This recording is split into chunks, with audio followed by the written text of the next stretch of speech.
What if the most important story that you'll ever tell is the one you were never allowed to speak out loud?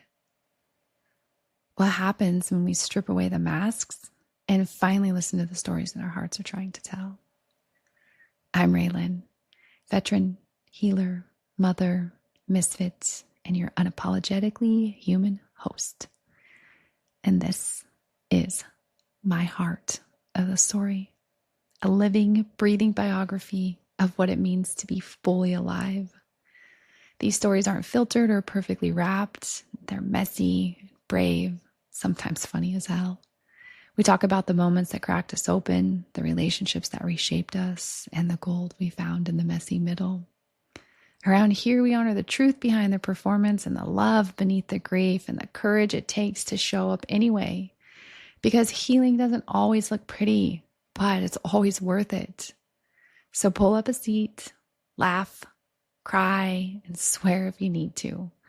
This one's for the rebels and the feelers and the ones carrying the weight and still finding a way to dance. This story isn't just mine. It's yours too. So welcome to my heart of the story. Awesome. Welcome to My Heart of the Story. Today, I am joined by my very good friend, Bryan Cox, who is also getting a phone call as we speak. It's the President of the United States. Just kidding. Bryan is also my ex-husband, my first baby daddy, and a retired Marine Corps veteran. Welcome to My Heart of the Story, Bryan. I'm glad you could be here today. Thank you very much for the invite. I'm excited. Me too. So, funny story, Bryan and I had this very cathartic, beautiful, hour and 45-minute conversation about a week or so ago, 2 weeks ago. Yeah, somewhere around there. And I looked at my screen and thought it was recording, and it in fact was not. So we chalked that up to that it was healing for the both of us. I know it was for me. And we also realized that this is definitely not a 1 hour conversation. No way. No. I will say the screen does say this meeting is being recorded. Perfect. Okay, awesome. So we are both now being recorded. Yeah. So what's new? We just had the 250th birthday for the Marine Corps and also Veterans Day yesterday. So this feels really fitting and pretty perfect to record today. So tell me, what was your experience the last couple of days? So Monday, the Marine Corps birthday, got up, right? Sonny was off school. And so every year I throw on my boots and my cami trousers and grab my Marine Corps flag and do a little jog. This year I actually had an Air Force buddy of mine come and join, and he carried the American flag. And so we did 2.5 miles for the 250th birthday, low and slow. The boots, I can't believe I wore these boots every day. Man, they're heavy. And Sonny and Hannah rode their bikes along with us. And then I got Sonny off to Champions, which is like an after school program. And then I went down to the Leatherneck Club, which is a Marine Corps bar here in Las Vegas that do a phenomenal celebration for the birthday every year. They close off a bunch of the parking lot. They have food vendors. Of course, they have booze, and it's the ball because they read the message, they cut the cake, they have the oldest, youngest Marine. They show the video, but I'd say 98% of the people have beards and are wearing like hoodies or squadron t-shirts or unit stuff. And it's really cool because it's not just like when we were in, it's not just the HMH 361 ball and you're partying with everybody that you see every day. There's ground guys, comm guys, air wing guys, intel guys, and then it's from multiple generations. So for example, this year, I saw a guy that had a 53 shirt on it. It was an Alpha, which is like 2 models before the helicopter that I crewed. But automatically there's a connection, right? So I went right up to him. Hey man, I get you're a little older than me. Let's see if we can 6 degrees of Kevin Bacon on some people, and shocker, Jeff Davis comes up. Oh, And, you know, and there were a few other ones. And then they had a guy there that, so do you by chance, do you remember John Barger? no. He was in 466, but he was like 6'8". They called him Mongo. I remember that name. Yeah, so unfortunately John passed away in, I don't know, like 2011. He had a heart attack. But he married a Marine whose name, her name is Leanne. I can't remember what her maiden name was way back then, but a guy with them was her staff NCOIC. He retired in 2000. So it's just like, I mean, it's crazy how these people come to Vegas for the celebration. And this is my third year going, and I've successfully ran into somebody, at least one person that we have been able to connect. It just shows you how small the Marine Corps is. Right.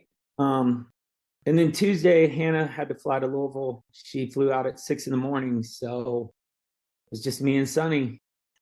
Now I am getting smarter as I'm getting older. So I knew this was going to happen. So I went to the Leatherneck Club earlier than normal, and I left earlier than normal, but still had the same amount of fun. So Tuesday wasn't nearly as bad as it could have been. If you know what I mean. Yeah, so we went with one of his friends from school and her dad. So it was just dads and Sonny, and her name is Isabel. And we went to the park for a few hours and then went and had lunch and then came home, and he's at school today. So nice. Yep. Super cool. So that's what I did. Nice. I'm curious, how old was the oldest Marine and what was the youngest Marine that was there at the... The oldest Marine was, I want to say he was born in 1931. Wow. Maybe. And the youngest Marine was born in 2006.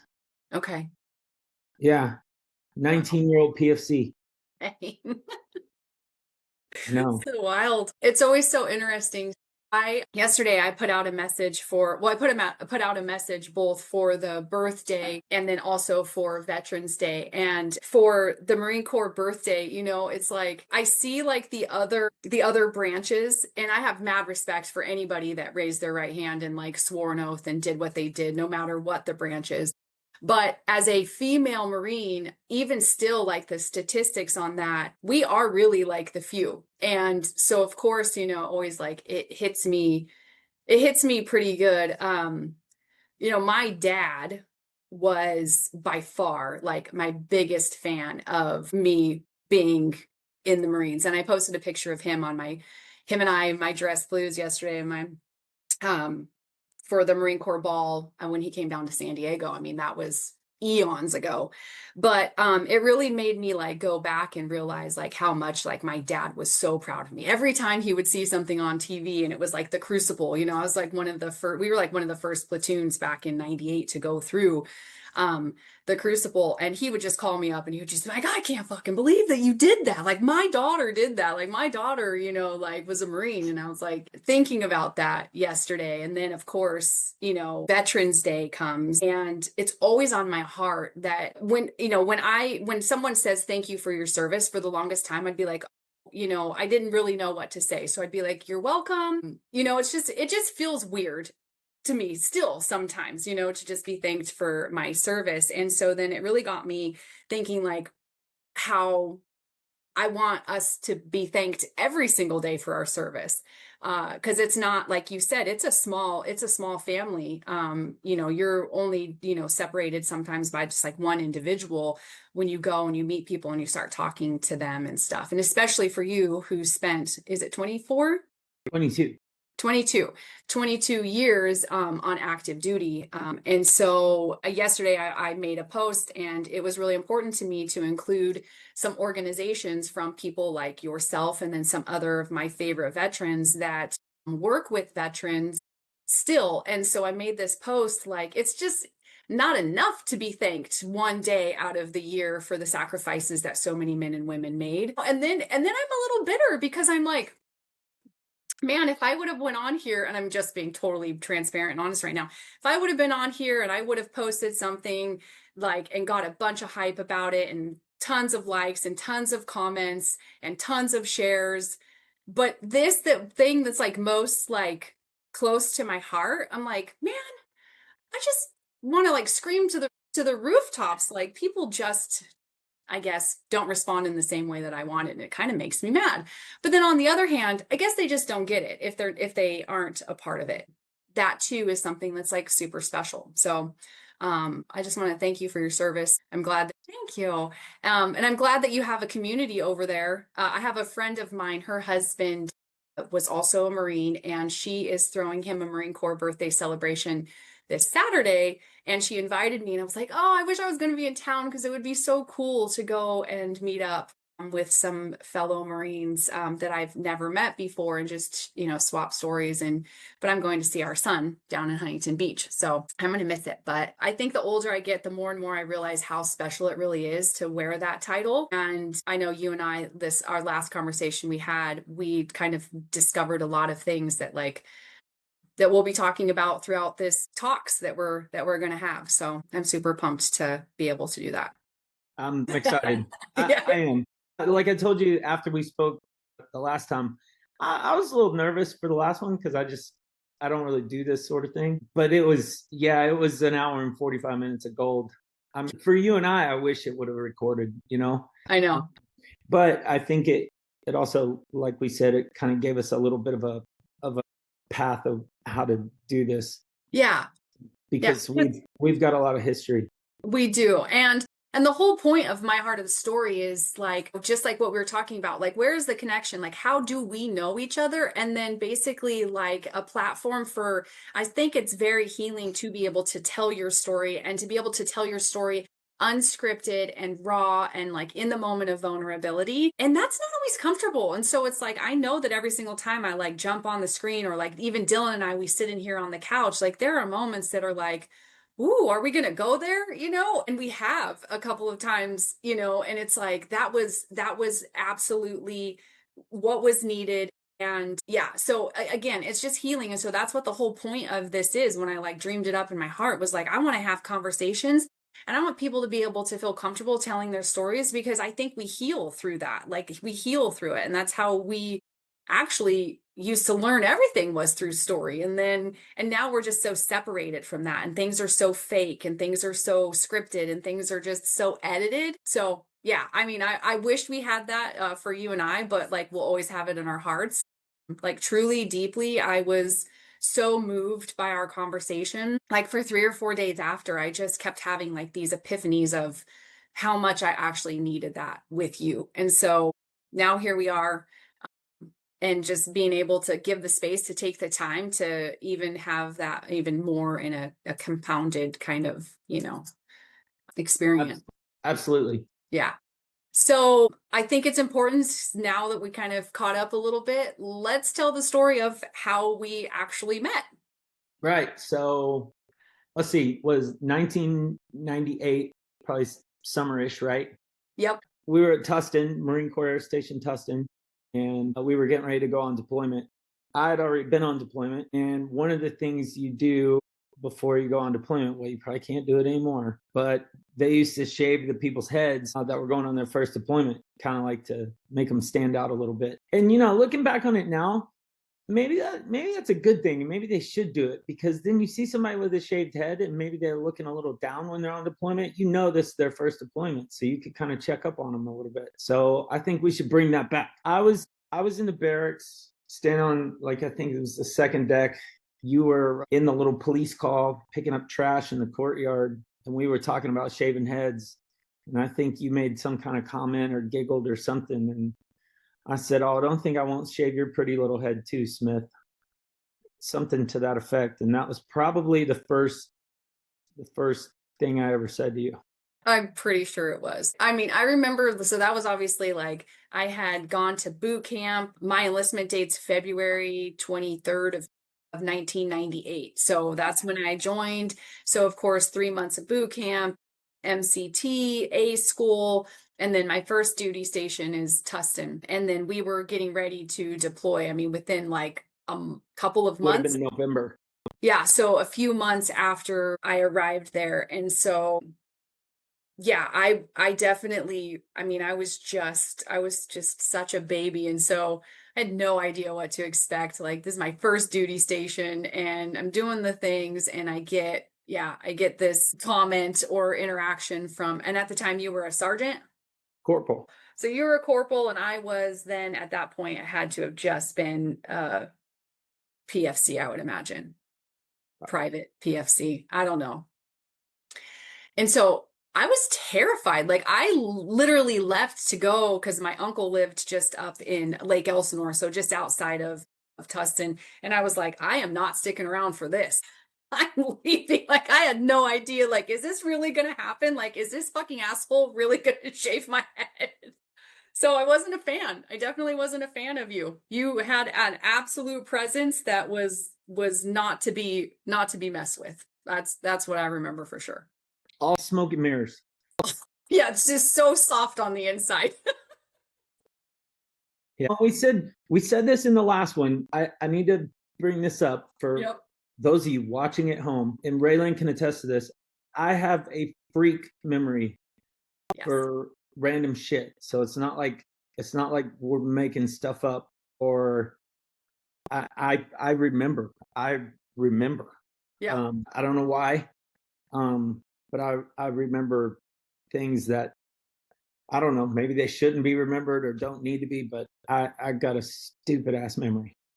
I'm glad one of us does, because you know me, like, I have a shit memory. And so that was also one of the reasons why I was like, oh, I wanted to write like an autobiography of my life, because my life is really stinking cool. And I feel like the arc of my hero's journey of what I've been able to accomplish throughout my life, what the hand I was dealt or whatever, right? But I have an absolute garbage memory. And so it was like, oh, wouldn't that be cool to like bring people on and like hope that they have memories to like kind of trigger my own?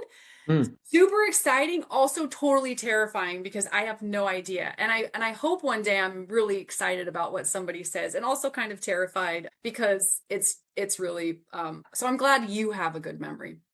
Okay. So you deploy early. No, I was the main body, but when we Oh, got there, I chopped to the 31st MEU.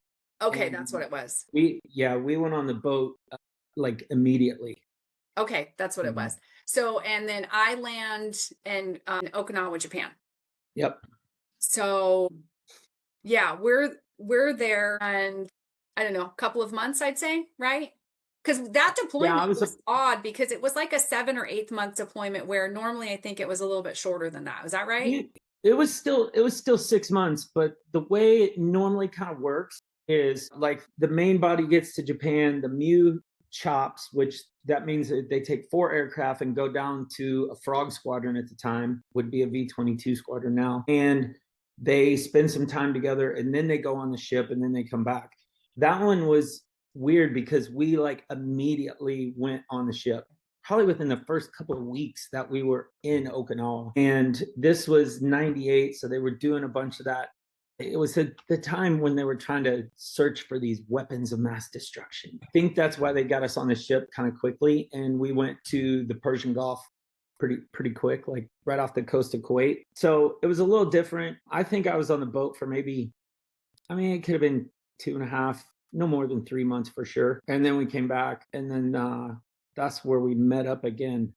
So I actually thought about this. So kind of like backstory for me and side story. So January of 1999, two of my very best friends from high school passed away in a car accident. And I went home for their funerals, and clearly by that, so I was just shy of turning, gosh, so what, I don't know, just shy of turning 19, and 19 or 20. I don't know. It doesn't really matter one way or the other. And so anyways, I came back to the States and went AWOL for a couple of weeks, which I know that that was the first time that you had ever heard that when we had talked before. Yeah. Yeah, I was like, I was a mess. I mean, that's like an understatement to say. I had lost people in my life, but I had never like lost anyone that close to me. And then of course having to like read about it in an email at the time. With I open up my computer, go on my email or whatever at work that morning and receive an email like that. So anyways, just kind of like I was an absolute like I was just like a disaster in motion at that time. So I end up pulling my head out of my ass. I had my birthday at home and then realized I made this commitment like I have to go back. So of course I came back and I was instantly in trouble. I did not make a good name for myself based off of that. But so I'm obviously drinking a lot. I have no idea how to deal with trauma. I have no idea how to deal with being in another country inside of the Marine Corps. You also got to remember, like, it just occurred to me. You said you came in February of '98. This is Yeah, now January of '99. I mean, you haven't even been in the Marine Corps for a year. no, Like, so you were, and in that time, you've gone to boot camp, MCT, A school, new unit on the West Coast, which all of your schools were on the East Coast, even though you were from the West Coast, yep, and then to Okinawa. So that's a lot of stuff to happen to somebody so young who still hasn't found their way, right. you know? Yeah. Uh yeah. And it was, it was obviously everything happens, it's like so perfectly timed. And I say this like constantly that we have this, we're being pulled towards our purpose. Like we're being pulled towards our trajectory like all of the time. There is nothing stopping things coming to us that are not meant for us. Like it just is what is. So um in the marine or in the men's barracks in the men's bathroom. And I think that's the next time we run into each other after you come off of the meal. Yeah. Yeah. Again, probably Uh, didn't. Do you yeah. remember what you said? I think it's something like "get the fuck out of the head" or something like that. But obviously, I mean, you can tell by now the first two things I said to Raylan. I mean, she just couldn't resist me. I mean, I threw the charm at her just like right from the start. Oh yeah. Yeah. I'm like, God, this guy now what? What of all This the guy, people that I run into in the head because like all of the rooms had no bathrooms. I had no business being there, first of all. So I mean, clearly I'm like, I'm on a roll here. yeah. And yeah, so I run into you. The next time that I remember running into you was not far after because I don't think we had a lot of engagement other than probably just like seeing each other inside of the squadron. Well, I was still on the Mew, Yeah. so I was at the other end of the flight line. Yeah. Okay. So yeah, I Um, mean, maybe like at the chow hall or something, just yeah. random. Okay. So, we run into each other at E club, the E Club. Yeah. the enlisted club. And you know what I think I remember, and correct me if I'm wrong, but like in Japan at the E Club, I think when you turned 20, you could like legally drink there. And I think that I was like super stoked that when I went home, when I was going to come back, that I was going to be able to like have drinks. And then literally that January, they changed it to where you had to be 21. I don't know. Maybe I'm making that up, but I was like so pumped. And so anyways, I couldn't legally drink inside of the E Club because I was still such a baby. I don't remember what the rules were, but I do Mhm. remember that it was not hard to drink if you were underage. No, absolutely. Well, So it's never been hard. It was never hard for me to drink underage because I mean, I look back at pictures of myself now and I'm like, God, you look like such a baby, but people always thought I was older than I was. mhm. I mean, I remember being like 16 years old and just walking into bars with my mom and my aunts and never, I mean, I'd use like one of my aunt's IDs and I didn't look anything like her and they would just serve me. So I never had a problem with it. But anyways, To be fair, and I know this from experience, I don't think anybody's going to mess with a Smith up on that mountain anyway. So right. Yeah, exactly. Okay, so we obviously your charm. I mean, and my charm, again, we're just like magnets to one another at this point. And we end up hitting it off, having a conversation, I'm sure having something in common. And you're going to do the gentleman thing and walk me back to my barracks. That's right. And my recollection is that you told me three things, you were naming off three things about me that you liked, or I don't know, something. And then by the fourth one, I think you just like laid it on me and gave me a big old smackaroo in the baseball diamond field in between the club and the barracks. Sounds about right. Okay. And then, I mean, I would just remember from that point, like we really like, again, we were just like so drawn to each other, just like moth to a flame. And Mhm. there was nothing standing in our way. We really weren't technically like supposed to be doing anything with each other at that time for various reasons. I was obviously still at a private I think you were a lance PFC. corporal at that time, and I was a sergeant. Okay, so still, you're an Because I do remember when we got in trouble for hanging out. We yeah, were, yeah, I was a sergeant, you were a lance corporal. yeah. And so they had the bright idea to give us extra duty at the squadron and leave us in the squadron spaces by ourselves to wax the floor. That's right. That's right. There was no Yeah. waxing going on. Yeah, they were so clever. Like, oh, we're gonna punish you and force you guys to do this thing Hang together. out. Yeah, man. Like, I do have to say though, I mean, I obviously I'm have a little bad girl streak, clearly. And so it was like there was nothing more exciting than kind of doing what you like, what you weren't sport, like the taboo, like what you weren't supposed to be doing. There's like, come on, people, don't you know anything? Like you're gonna just stick us together. So yeah. And Tom Davis actually, when I came home from my AWOL, he sent me to Korea on mess hall duty in Korea. And I got over there. Gosh, okay, hold on a second. So that, never mind. That was not top. And that was not, I'm getting confused now. That was not from going AWOL. This was from being in Korea, and we, like in the tents, and you're like burning JP fuel and trying to keep warm, and you have to have a watch duty on for your fires and all of that kind of stuff. Well, Mhm. all of us girls were like, screw that, we're just going to go to sleep. What's the worst that could happen?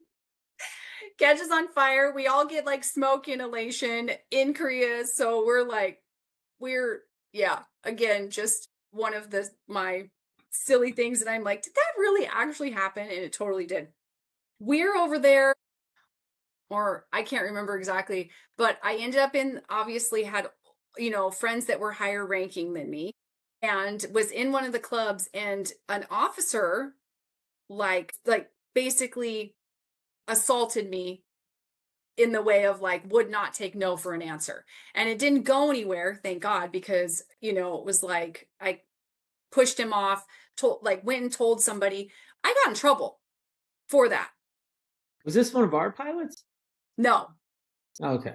no, it was not one of our pilots. And so I can't remember, probably like Gunny Avens maybe, or Tavares or something like that. And oh gosh, we talked about him last time. Big Samoan. Sergeant Major T. Suinoa. Yes. Oh my gosh. Sergeant Major Suinoa. Yeah. Yeah. And so my punishment for that, for being in the club when I wasn't supposed to be in there, was they sent me to Korea on mess duty. So in a roundabout way, we get there. And so I go on mess duty, and I get there, and the chow hall, whoever was in charge of the chow hall, is like, get out of here. You don't need to be here. I'm like, what? And he's like, yeah. So I took my happy little self out into town and like rented a hotel room, went to the bathhouses, and had like these heated floors in this hotel. And I had like this just glamorous experience when I was supposed to be getting punished for something that wasn't even my fault, aside from being where I shouldn't have been. So wild. You got to make the best of what you got. How to make the best of what you got. I think about that too. I'm like, I was 19 years old, and I mean, I had zero fears about anything. I mean, Yeah, just zero fears. I mean, that's a big, you're going out somewhere where you do not speak the language at all. Having the time of my life. I don't know what my parents must have been thinking. It was wild. It was really cool. I mean, it definitely modeled or built a foundation of, who I was becoming. Like you said, I was just we were all so young. It was just such babies. So, all right. So we're in it to win it, me and you. And I already have my trauma. You were a huge role in my life at the time, like support of me going through the loss of someone's. And then the squadron experiences.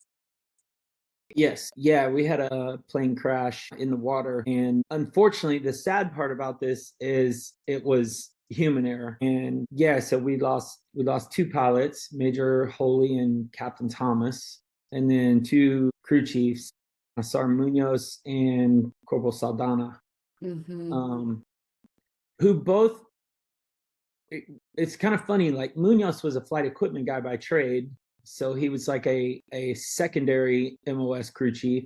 Saldana was a flight line mech by trade, who was just as easily qualified as a crew chief as well. He was a fantastic aerial observer, um, and yeah, they crashed in the water. Um, Total loss, plane, everything. And the next day, I went out and did search and rescue to try to put together for the investigation, like what they did. Like we flew the same pattern. And then, yeah, I remember I was with Major Kelly, and, I just remember him saying, mark, impact, like as this is where they hit the water. And like I'm looking down out of the plane, and it's crazy, but I swore that I could see the helicopter, like fully intact, just under the water. And like everything got really quiet, which is, even the plane got quiet, right? And it's a loud fucking plane. um and I just remember saying, can we go home? And he was like, yeah, we're done. So we went back, back to Fatima. And yeah, really, that was my first time of, experiencing that. And then of course we had the memorial there for him. And yeah, I mean, that's something you don't want to go through. Right. um I mean, like for me, little did I know that was just going to be the start. Because like you said, we were so young. I mean, this is 1999, so I would have been was early 99, so I would have still been only like 23.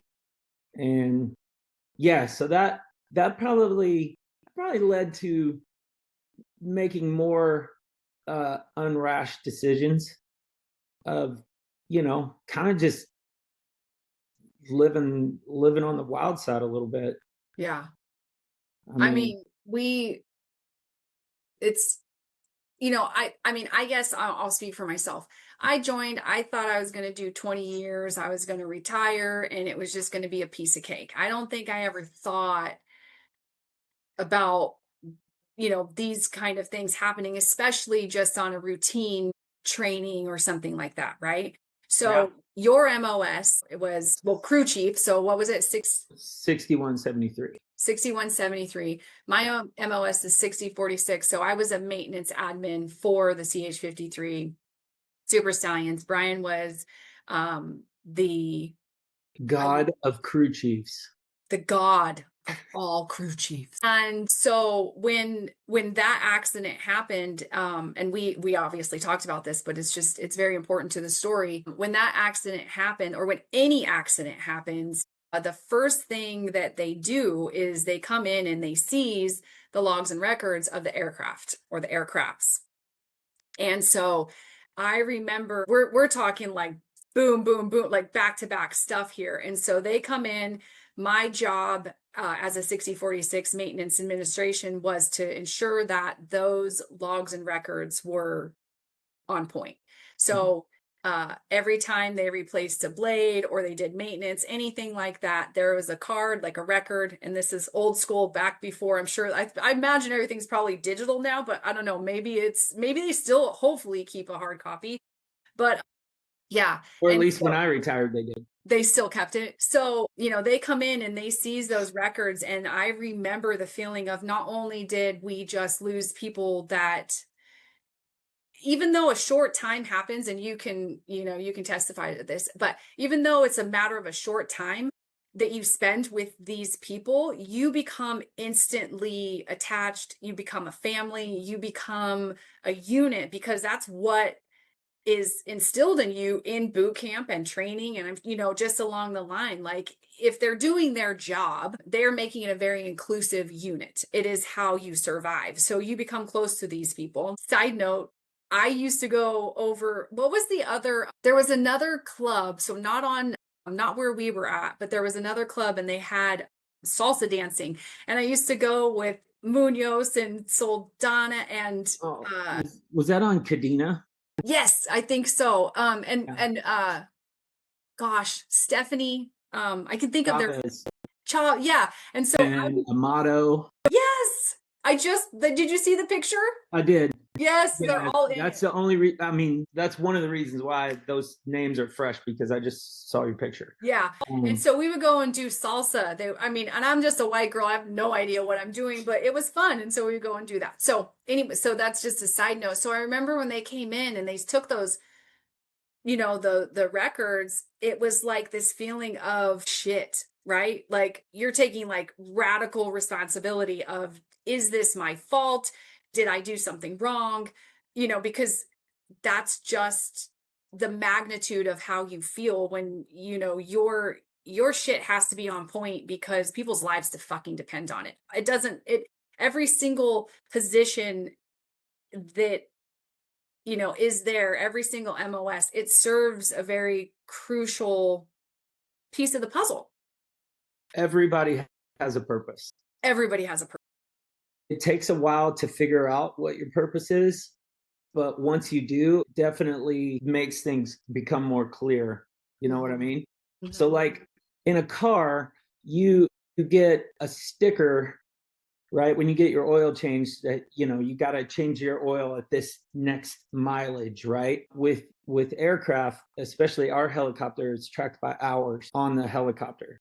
So your job was to definitely track those hours, so that if a part was coming up due to be changed, the maintenance administration would then inform maintenance control, and they would work together, and then obviously the maintainers would do the changing of the part or whatever. So, just because you're not actually working on the plane or flying in the plane or whatever, it's still a pretty crucial part, right? Because somebody's got to track all those numbers. So yeah, when they seize those logs and records for a mishap, it definitely has got to go through your mind, like, holy shit, did I count that right? Did I log that card right? Was there any part that was high time? Yeah, so I can.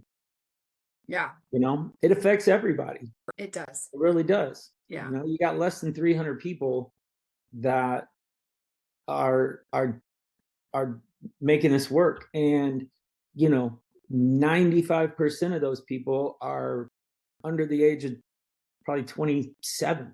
Mm-hmm. Yeah. I mean, I'm like I said, I would have been 23 years old, and I know there's a pilot and a co-pilot, but I am responsible for this $37 million helicopter and everything in the back of it. Yeah.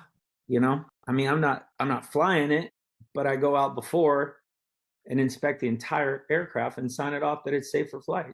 Yeah. So there's a lot of responsibility that's put on somebody at a young age who, like your point, a year in the Marine Corps, a year from when you were just Ray Smith to now you're Lance Corporal Smith, in a year, and you've got all this responsibility.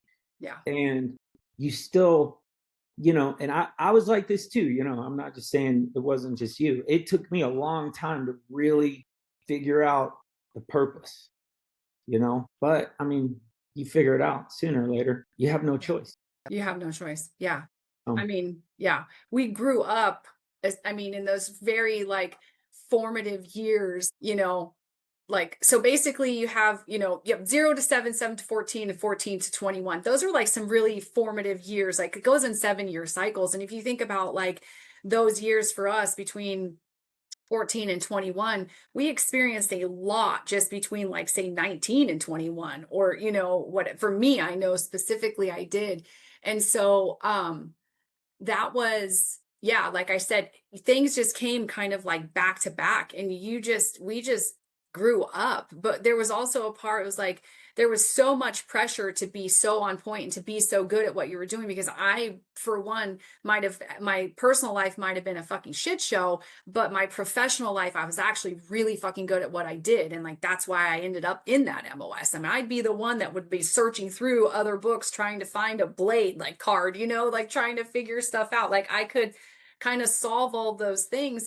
And of course that came later, but I also knew that I was just very good at what I did, and I took it very serious. And yeah, so that was a lot for the two of us at that time. Obviously, it's a you're like, oh fuck, it happened, right? There is now loss of life within our little unit that we had. And so yeah, we were a little reckless. I think you had to find some balance somewhere. You had to, how do you blow off steam? How do you keep your shit together in uniform and at work and within that unit? And then what do you do when you're outside of that? Like you blow off steam. Cannonball. Yeah. Cannonball. Yeah. Yeah. Yeah. I think it's also important to point out though, I think we had stellar leadership that was mentoring us.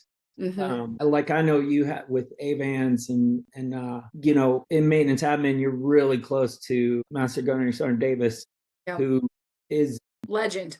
Yeah, I mean he is the top of the food chain when it comes to a 53 guy. Yeah. And then with me, I had Gerhardt, and I just, the list could go on to kind of mold us.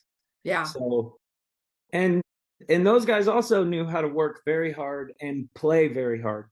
Right. So the work hard, play harder is definitely a factor. Yeah.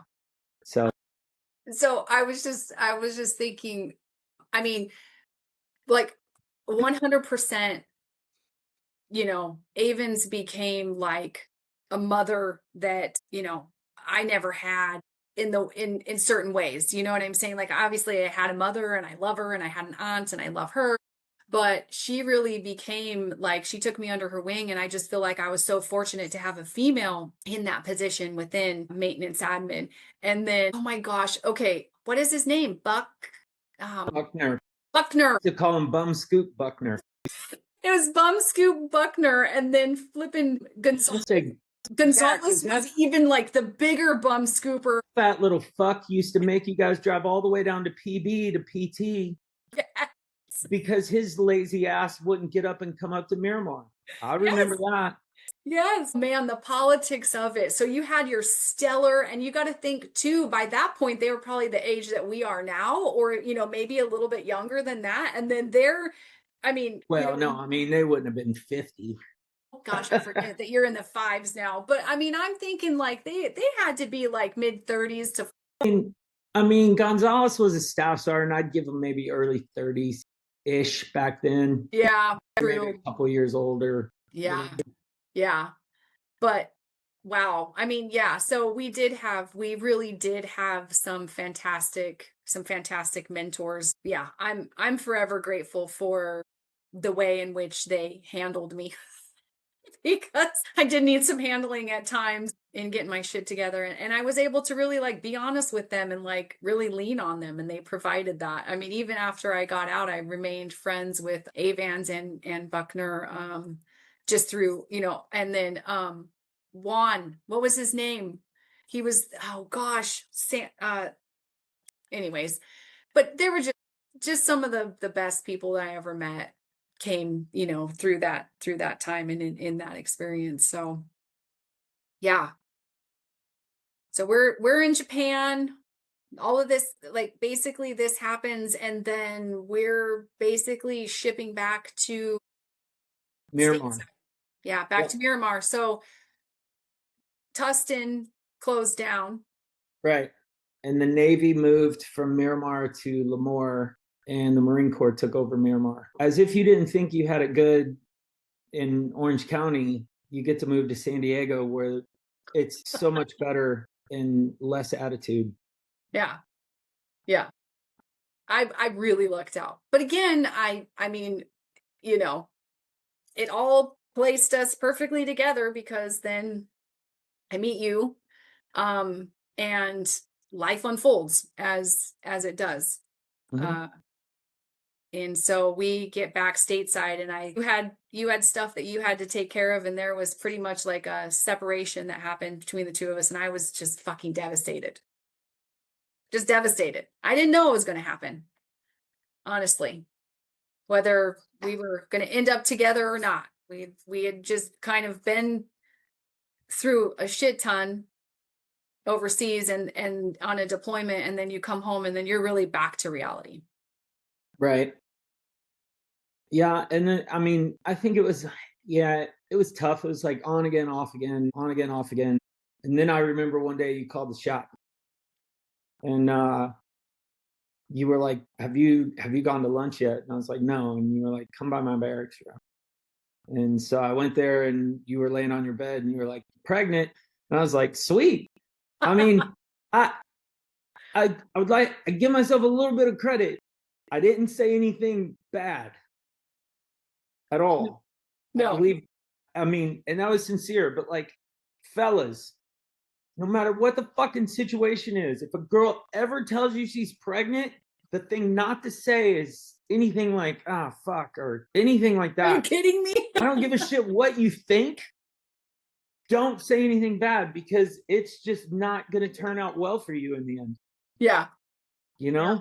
So like, this was like, okay, so to set the stage, we're living in San Diego. I was already like not feeling well, but I have spoken about this a little bit. I was a very promiscuous person from the time I started having sex till, and so I was literally convinced that I could not get pregnant because 1,000% 1,000% that as the mother of three. I know. I could have just kept popping them out if Dylan went and got neutered. Well, and then also this, when you made this phone call and I came to the barracks room, you told me you were pregnant. This was like, I want to say like 5 or 6 days after your 21st birthday. Yes. So prior to going out for my 21st birthday, setting the scene, San Diego bar crawl, basically downtown. I remember. I think we went to PB, Pacific. Yeah, we did. We went to PB. There was a big group of us. I know you had a black leather skirt on, a white button-down shirt, and like knee-high black boots. You're so good. I think so. And 21 years old, my first birthday. Clearly, I'm not a stranger to the bar scene, but to be able to like actually go out legally was a big deal. So I had taken like 4 or 5 tests, like no joke, because I hadn't felt good. I was like, what the hell is happening? Take the test, negative, negative, negative, negative. Go out, annihilated for my 21st birthday. I feel like we ended up in a paddy wagon or something at some point down there. Not like as in we were in trouble. Something happened. Do you remember that? I don't remember that. Okay. But now that you say paddy wagon, we did skip the mushroom story in Austin. Okay, we have to go back to that. Yeah, we got to rewind back to Okinawa. That's epic. Okay, so let's just finish this. Pregnancy test, all negative. Have my 21st birthday. A couple of like 5 or 6 days later, I'm still not feeling good. So I go to medical, and they obviously first thing they do for females is, are you pregnant? I'm like, no, I'm not pregnant. The pregnancy test all said no. They flipping take whatever, and comes back. She goes, oh, you're pregnant. I'm like, what? She's like, oh yeah, you're pregnant. Like your levels are very high. Like you're really like, I was like, oh my God, what am I going to tell Bryan? 1,000% I can't get pregnant. And now here we are, we're pregnant. So thank you for your response. It was very much what I needed. And yeah, we had some on and off times there. So, okay, rewind. When we are in Okinawa, we get our hands on some psilocybin, some psychedelic mushrooms, not just some lion's mane or something. We're freaking we got our hands on some psychedelic mushrooms. Now, my past, I had already done psychedelics quite a bit in high school. So I had the experience before. I pretty much knew what to expect. You? Had no clue. First No time. clue. No clue what to expect. There was a bar that was very popular that we all would spend time out in town. And you remember the name. Fujiyamas. Fujiyamas. And so we have this clever idea, and we were not the only ones, by the way, that were going to eat the mushrooms. We were just all traveling together, myself, Brian, and this other gal, Tracy. And so we divvy them all up. I'm pretty sure I took a little bit more than them because I knew that they had never done it. And we eat them while we're in the cab ride, which was a very short cab ride, pretty much from base to said bar. Yeah, it's not that far, actually. It wasn't really that far. But walking, it wasn't like a walking distance. No. Definitely further than that. So we're meeting up with a bunch of other people at the bar who are also going to trip on mushrooms. Super fantastic idea. On the way there, the cab driver is, I don't know, just getting lost or kind of running us around. And so we're like, stop. Mind you, we've already eaten the mushrooms. We're waiting. It's going to kick in super soon. And he stops the cab. I get out, or you get out. I get out. Yeah. And then the takes door off. slams. Yeah. With Tracy in the cab. With Tracy in the cab. Oh my God. Mushrooms. And then all of a sudden the world starts spinning. We are tripping balls. There were some very strong mushrooms, and we were on a trip. Yeah. Of a lifetime. I mean, yeah, and I just like I remember thinking, fuck, dude, we are fucked. We're so fucked. This guy's gonna kill her. We don't know where we are. And by the way, we're on mushrooms. This is just fucked. We are fucked. Zero tolerance. We're walking through, like I remember you said last time, like it felt like rice paddies. We were walking through fields, just had no clue where we were or what was going on. It was like hysterical belly laughter of just the experience itself to like this epic, like, holy shit, bawling. I mean, I don't know if you were bawling your eyes out, but I remember bawling my eyes out. You're terrified of, oh my God, like, what if she gets killed? How are we going to explain this? We're losing everything. How are we even going to get back? Like, we had no idea where we were. No. And so by the grace of God, we end up finding our way back to the bar. And I very, like, I don't have a lot of, real memories, but I very much remember just standing in kind of like a small stairwell. Cause didn't it like drop down? Yeah. You went downstairs into it. It was like a basement bar. And it was like getting our shit together just enough to go and like, see, did she actually make it there? No, she was not there. To let the other people that were involved in the story know that, hey, Tracy's fucking gone. The cab driver drove off with her. Yeah. I don't know how many hours. I don't know how many hours, were in between the drive off and the get to the bar. Well, what's funny is now that I'm retired and have experimented with mushrooms again, some more, looking back on it now, it probably wasn't that long. In our mind, the evolution probably took place over like 5 or 6 hours, and it was probably only like maybe an hour. But yeah, so we do get back to base. We get back on base without getting caught. So, yep. Right? Mm-hmm. We get back on base. We go back to my barracks because I was over with 460. Was that 466? No, you were with the skid. The girls lived over near the skid guys, 267. That's right. Okay. Which is who we were hanging out with. I mean, I had a lot of friends in that squadron, so yes, we kind of, you and I kind of hung out with them more because they weren't going to rat us out. The tail rotor mafia is strong. Yeah. So we get back over to the barracks and we are convinced that we're never going to see her again. We have no idea. We're obviously still on mushrooms because, like you said, it's only been a couple of hours max. And I'm like, I hear Tracy. And you're like, what? And I'm like, I remember, like, I hear her laughing, like she's here somewhere. And so we follow the laugh and we get to, I wish I could remember his name, but we get to one of the guys' rooms and here's Tracy just bundled up. It was Linus Billings. And I'm like, oh my gosh, what the fuck happened? And Cab driver just brought her right back to base. No, he took her to the police station first. Oh yeah, that's right. And then they had to come pick her up. And I gotta give this woman credit, Tracy, wherever you are. I love you. We had some of the best memories ever. And that girl kept it together and got herself safely back on base without ratting any of us out. So the whole thing about the whole reason this happened is so the cab driver thought we were trying to get a free cab ride and wasn't going to pay. That's right. That is completely not wrong. No, that is completely wrong. We had every intentions of paying. It was just, we were just going to get out. I was going to get in my wallet and he didn't even give us the chance.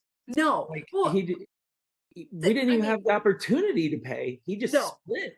There was a huge language barrier, obviously. Well, yeah. And so, we end up, all of us. Crisis diverted. No one is hauled off to the brig.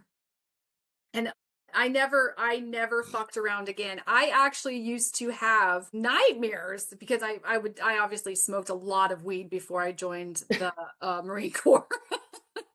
And so I would have like nightmares and wake up in cold sweats, like in the middle of the night being like, oh my God, did I just smoke weed? Because obviously, I mean, many of you know this, but I was a blackout drunk. So it was very possible that I had smoked weed when I had gone out drinking. If somebody had it, like it was not that far off to be like, that this was the reality of the situation. And so many times when we would have UAs, I would break out in an absolute panic because I thought that I was going to pop dirty because I honestly didn't know whether or not I had actually smoked weed the night before when I was out blackout drunk, blackout Betty. And so I never fucked around again. I mean, I still to this day haven't eaten that much mushrooms. Dylan and I ate some mushrooms one time, thought none of the kids were coming home, and freaking sure as shit, here comes Bryan up the driveway. It's like, you little sucker.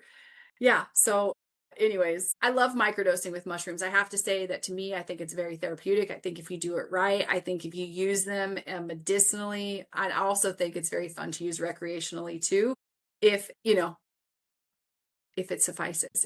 I've dabbled in a little bit. B brought me a chocolate bar. Yeah. And I'm definitely happier. Yeah. But time completely stands still. Mm-hmm. Which is why I can go back and look at that story and realize we probably weren't out that long. You know what I mean? Yeah. Like I have undercooked steaks. My best friend Aaron came out for my 50th birthday. We were sitting on the couch. Sonny went to go to the bathroom. He came back and I was like, bro, where you been? And Aaron just started laughing. And I was like, what's so funny? And Aaron's like, he was gone for one commercial. So I do have to be careful, like Hannah's out of town right now. So I definitely wouldn't be doing that. Because I got to make sure I'm in a safe spot with people that I trust. Yeah. Yeah. So, yep. 100%. Yeah. So that was quite the experience that we had. I mean, looking back on it now, absolutely comical. Not the smartest decision, but like we said earlier, we were young. We were not probably thinking very straight, and there was definitely a lot of booze involved. But you know what? You live and you learn. Yeah. I wouldn't change it, No.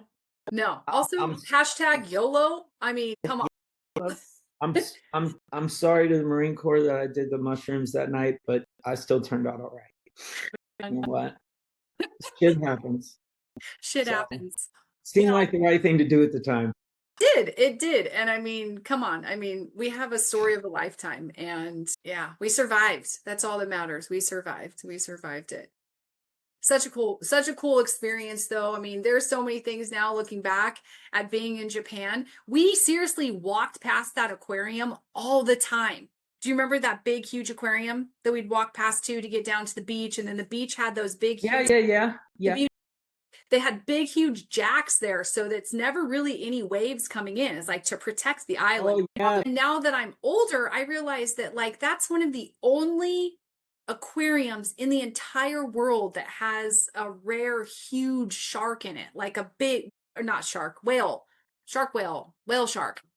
Was it a sperm whale? Negatory, it was not. Darn it. Shit. But yeah, such a cool experience to have at such a young age. It definitely built my foundation of adventure and self, and like built, I mean, I was already a very independent person, clearly to begin with, because I didn't even bat an eye to join the Marine Corps and hop on a plane and go clear across the country by myself and, you know, do the whole thing. So, but I'm glad I got to experience it with you, and I'm glad that we were able to get to this point, because this is like the perfect bridge now. So we've done that, and then next time we get together, we'll have B in the picture. Yeah, in the picture. Yep. So Our lives would forever be changed. forever be changed. We're never getting rid of each other. I'm cool with that. Me too. Okay, well, I love you. Thank you for being here. It feels like this is like the perfect ending to this episode, and I can't wait to get back together and talk about Bee's birth and life together in the early years, and yeah, just go from there. I love this. I'm so excited that you're down to do this, because it feels very natural and really fucking cool. I want people to hear more of your story. That was just the beginning. Oh yeah. Yeah. So, All right. all right. Thank you. I love you. Love you too. Okay. Bye. That's it for today's chapter of My Heart of the Story. Before you go, take a breath.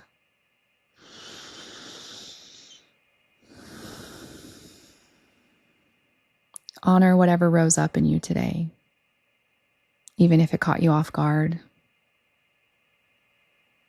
Thank you for meeting me here in the beautiful, brutal, honest, messy middle, for being a part of this living and breathing story that doesn't need to be fixed, just felt. And when the world gets loud, when the weight feels like too much, when you forget who you are, remember this: you are human, so stay wild and come back to your heart. It's still here, still beating, still yours. So until we meet again, big love, deep roots, soft shoulders, brave heart.